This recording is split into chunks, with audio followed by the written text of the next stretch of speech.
नमस्कार, आप देख रहे हैं ब्रेकिंग बिहार। अभी हमारे साथ हैं लोक जनशक्ति पार्टी रामविलास के संसदीय बोर्ड के महासचिव मयंक मौली जी। इनसे जानेंगे इन दिनों जो नीतीश कुमार मिले हैं प्रशांत किशोर से, उसको लेकर के जो सियासत तेज हो गई है, और इस बात की लगातार लोक जनशक्ति पार्टी रामविलास के जो सुप्रीमो हैं चिराग पासवान, वो लगातार आरोप लगाते रहे हैं कि खेला होगा, और मुख्यमंत्री के अंदर आज भी पीएम बनने की जो ख्वाहिश है उसको लेकर वो लगातार प्रयासरत है। और उसी कड़ी में इसमें सबसे पहले सर आपको स्वागत है ब्रेकिंग बिहार में। प्रशांत किशोर का जो मुख्यमंत्री नीतीश कुमार के साथ मीटिंग हुआ है, इसको लेकर लगातार आप लोग नीतीश कुमार जी को हमला कर रहे हैं, इसको आप किस रूप में? देखिए, एक पुरानी कहावत है कि पुराना प्रेम कभी भी भुलाए नहीं भूलता है, ठीक है।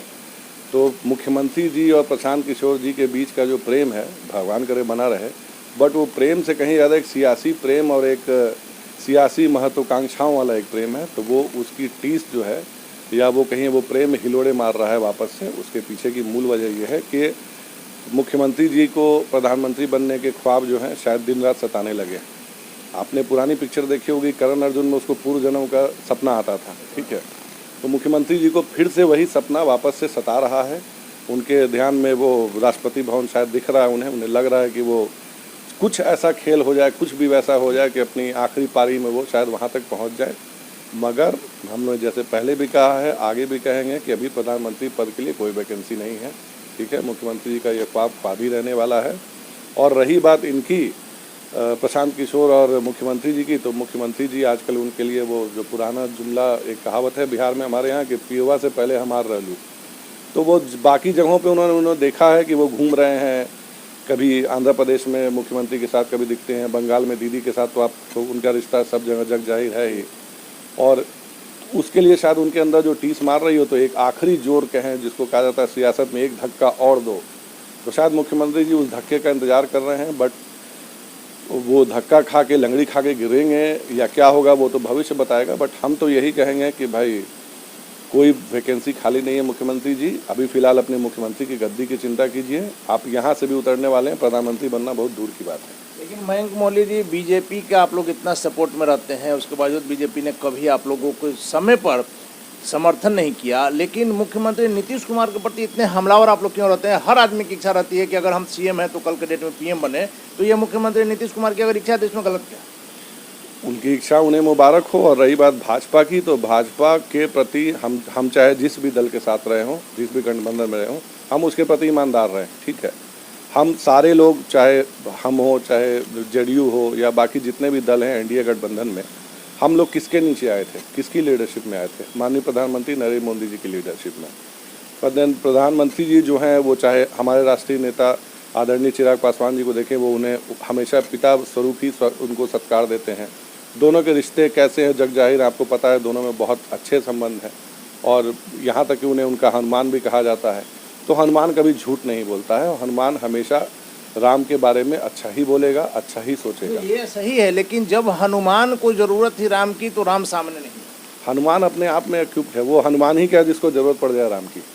अगर आप मुझे हनुमान कह रहे हैं तो मैं अपने आप में सक्षम हूँ। आज दिन भी शनिवार है, हनुमान जी का दिन है। आपको जरूरत ही नहीं है, बस राम के प्रति श्रद्धा सही रहनी चाहिए। श्रद्धा प्रेम तो प्रभु के प्रति हमेशा निस्वार्थ होती है।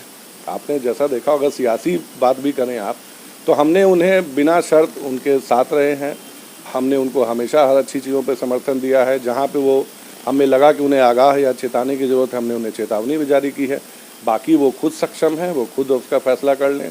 बट रही बात यहाँ पे, तो इस रामायण में महाभारत के शकुनी मामा जो हैं वो हमारे माननीय मुख्यमंत्री जी हैं, जिन्हें बार बार वो सियासी चौसर की आदत रख चुकी है। और अभी उनके ख्वाब में फिर से वही आ रहा है।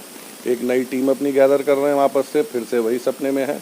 बट उनका ये सपना हम तो कभी पूरा होने नहीं देंगे, क्योंकि आप मान के चलिए, अभी उत्तर प्रदेश चुनाव खत्म होने वाले हैं। इनके घर में खुद अभी कलह मची हुई है जदयू में। बहुत जल्द जो बिहार में इनके खिलाफ जो माहौल बन रखा है, चाहे जहरीली शराब हो, नौकरियां हो, चाहे शिक्षकों के वेतन हो, चाहे शिक्षकों को शराब ढूंढने भेजना हो, बच्चों पे लाठीचार्ज कराना हो, ठीक है, चाहे वार्ड सचिव हो गया, चाहे अलग अलग, आप ऐसा कोई विभाग बता दें जहाँ पे घोटाला नहीं होता हो। ऐसा कोई विभाग नहीं। तो उसमें इन सत्ता का जो आक्रोश है, सत्ता के प्रति जो जनता का आक्रोश है, हम उसको बस प्रकट करते हैं। उसके नायक बन के उभरे हैं हमारे नेता माननीय चिराग पासवान जी। आपने 15 तारीख का उनका समर्थन देखा होगा, जो जनता ने उनको भरपूर समर्थन दिया है और अभी भी हो रहा है। और शायद मुझे लगता है कि पिछले 2 दशकों के हम पहली राजनीतिक पार्टी हैं जो कि वहाँ से अपना उठ करके हम लोगों ने हड़ताली मोड़ तक पहुँच पाए। उसके बाद भले उन्होंने जो भी किया, जो आपने देखा, मैं पुलिस के ऊपर नहीं कहूँगा कुछ भी, क्योंकि जैसा हमारे नेता भी कह रहे हैं कि पुलिस तो बस अपने आदेश का पालन करती है। पुलिस से हमारा कोई बैर नहीं है। बैर सिर्फ हमारे मुख्यमंत्री जी का साथ है, क्योंकि आपने देखा होगा उस अमानवीय बर्ताव वाले मुख्यमंत्री जी, जो आखिर उनके खिलाफ अगर लोकतंत्र में किसी को भी प्रदर्शन करने का अधिकार है, हमारे कार्यकर्ताओं पे वो उल्टे दिशा में ट्रक चढ़ा रहे थे। ठीक है, शराब पीड़ित में जो लोग मर जाते हैं उनके परिवार वालों को लोग, प्रशासन वाले लोग जाके मारते पीटते हैं, पीट करके उनसे ज़बरदस्ती कहलाते हैं कि ठंड लग गई, ठंड के कारण मौतें हो रही हैं। ठीक है, शराब जो है वो चूहे पी जाते हैं लाखों लीटर।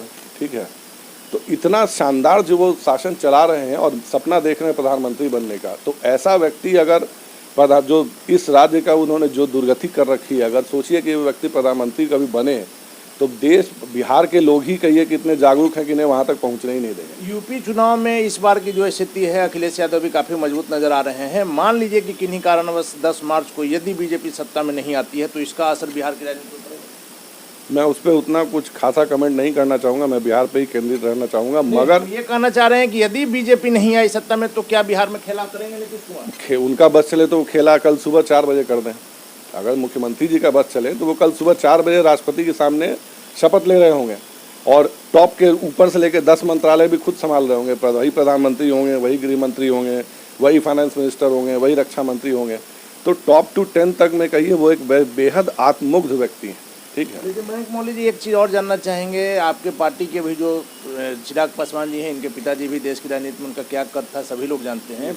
आज बिहार की जो स्थिति है, जो हम चरणजीत सिंह चन्नी पंजाब के जो मुख्यमंत्री उन पर जाएंगे, उनका जो बयान आया, इसमें आप नहीं मानते हैं कि बिहार के नेताओं में इच्छा शक्ति की कमी थी? अगर आज यहाँ कुछ काम हुआ रहता तो यहाँ के लड़कों को बिहार से बाहर जाने की जरूरत थी। जी बिल्कुल, हमारे लड़के जो हैं कश्मीर से लेकर कन्याकुमारी तक बिहार क्या उत्पादन करता है, तो बिहार सिर्फ प्रवासी मजदूर का उत्पादन करता है। पंजाब के खेत सुने रह जाएंगे अगर बिल्कुल, आपने देखा होगा, आप तो खुद ग्राउंड से जुड़े लोग हैं, आपने देखा होगा जब कोरोना काल में लोगों की वापसी हुई थी। ठीक है, उसके बाद जब कोरोना खुला, आज भी आप देखें जो मुजफ्फरपुर से जो दिल्ली जाने का जो हाईवे है, आपको पंजाब में भर भर के बिहार से मजदूर ले जाते आपको दिखाई देंगे, जो उनके मजदूर वाली छवि ही हो गई है। मजदूर के लिए मजबूर किसने कर रखा है? हमारे मुख्यमंत्री जी ने कर रखा है। ठीक है ना, 19 लाख रोजगार का वायदा दिया था इन्होंने, 1.5 साल हो गया, 19 मिले।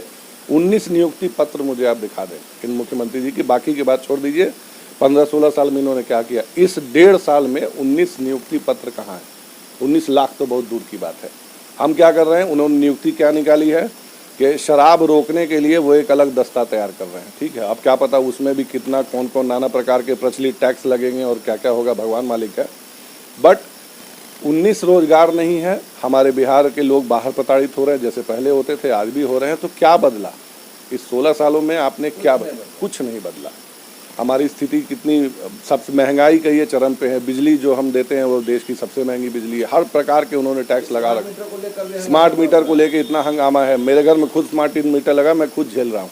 ठीक है, तो बाकी हर तरीके से सिर्फ जनता का शोषण है, चाहे कोरोना काल हो या बाकी हो। यहाँ ऑक्सीजन के लेके क्या लाइनें लगी। अब सरकार, बिहार सरकार भी अगर ये कह दे कि मेरे यहाँ एक भी मौत नहीं हुई ऑक्सीजन से, तो मतलब तो काफ़ी मौत हुई, हम लोगों ने उसको दिखाया है। आखिरी सवाल आपसे ये लेंगे कि मुकेश सहनी ने जो अति पिछड़ों के लिए 18% से आरक्षण को बढ़ाने की बात की, इसका आप क्या कहते हैं? ये देखिए, ये पूरी तरीके से संवैधानिक मामला है और इसमें संवैधानिक जो होना चाहिए या नहीं, मैं उस पर ये कोई खास तो मैं इस पर टिप्पणी नहीं करना चाहूँगा। बट ये पूरी, क्योंकि ये दायरा मामला पूरी तरीके से संविधान से रिलेटेड है और ये केंद्र सरकार के अंतर्गत का मामला आता है और उसमें सुप्रीम कोर्ट भी इन्वॉल्व है, उसमें तमाम कई सेलेक्ट कमेटी है, बहुत सारी कमेटियाँ इन्वॉल्व हैं। तो ये एक अकेले हमारे बोलने से नहीं होता है। हाँ, दलितों के या बाकी पिछड़ों के उत्थान के लिए जो भी योजनाएं बनेंगी, हम और लोक जनशक्ति पार्टी उसका पुरजोर समर्थन करेंगे। तो ये थे हमारे साथ लोक जनशक्ति पार्टी रामविलास के संसदीय बोर्ड के महासचिव। आप देख रहे हैं ब्रेकिंग बिहार, खबरों का सिलसिला जारी है, आप बने रहें ब्रेकिंग बिहार।